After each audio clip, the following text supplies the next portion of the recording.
Pulni ko'p odamlar yomonlaydi. Pul baxt keltirmaydi deyishadi. Lekin o'ylab ko'r, pul emas. Kambag'al fikrlash insonni sindiradi. Pul qog'oz emas. Pul qaror. Pul ertalab uyg'onib o'zingga berilgan savol.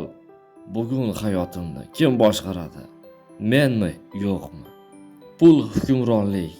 Boshqalarga emas, o'z qo'rquvingga nisbatan. Pul bo'lsa sen tanlaysan. Qachon ishlashni, qachon dam olishni, qachon yo'q deyishni ham. Tanlov bo'lmagan joyda esa erkinlik yo'q. Ko'p odamlar puldan qo'rqadi. Aslida ular mas'uliyatdan qo'rqadi. Chunki pul kelganda bahona yo'qoladi. Endi aybdor jamiyat emas, ota-ona ham emas, sharoit ham emas, sen o'zingsan. Pul seni yomon qilmaydi. Pul seni ochib beradi. Ichingda nima bo'lsa, ko'paytiradi. Agar qalbingda qo'rquv bo'lsa, u kuchayadi. Agar intizom bo'lsa, u hukmronlikka aylanadi.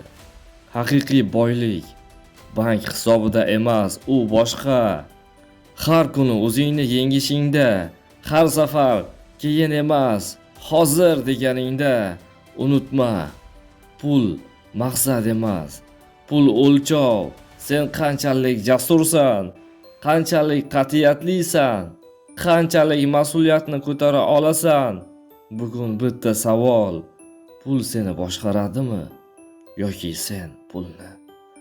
Agar sen hukmron bo'lishni tanlasang, pul ortingdan keladi.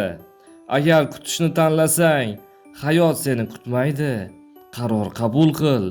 O'zingni kuchli his et va esda tut. Pul hukmronlik, lekin faqat uni boshqara olganlar uchun.